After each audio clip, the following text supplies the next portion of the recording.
Jadi geluti yang menurut passion-nya teman-teman ada, profesi perencana di Indonesia itu belum ada undang-undang keprofesiannya. Bahkan kita bisa juga mengembangkan kawasan-kawasan yang berbasis industri kreatif. Dari policy making sampai ke jasa konstruksi kita terbuka lebar.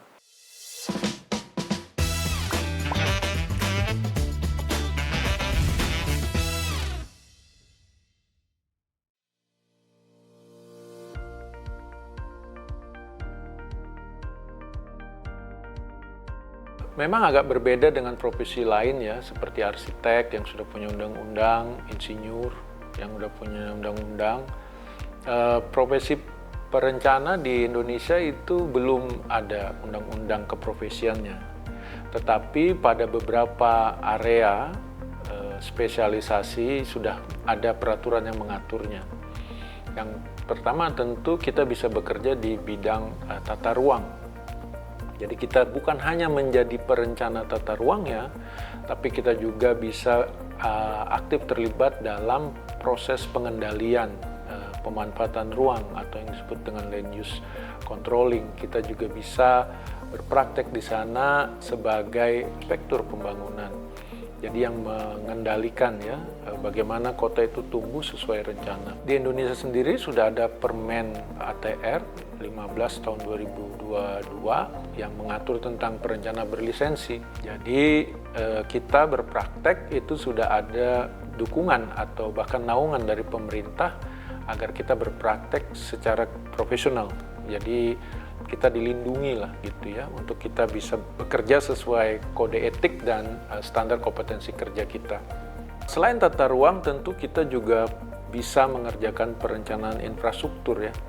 Dari perencanaan transport, kita juga bisa keterpaduan infrastruktur dalam permukiman, banyak area di sana yang kita bisa berkiprah.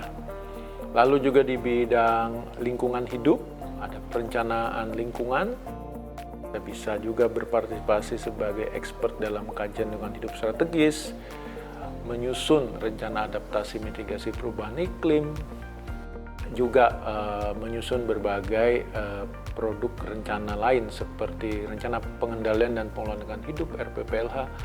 Di situ kita bisa basisnya pada environmental planning. Di ekonomi ya ada kawasan pariwisata kita bisa mainkan, kawasan industri, bahkan kita bisa juga mengembangkan kawasan-kawasan yang berbasis industri kreatif ya.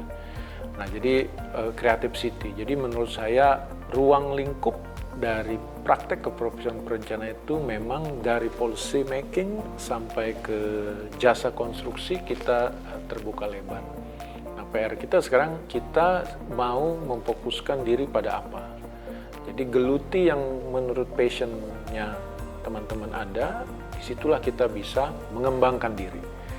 Dan tentu saja di IAP, di Ikatan Ahli Perencanaan Wilayah dan Kota, kita punya stock of knowledge yang banyak, kita punya banyak expert yang bisa menjadi partner atau sahabat teman-teman dalam bertukar pikiran tentang pengembangan praktek keprofesian.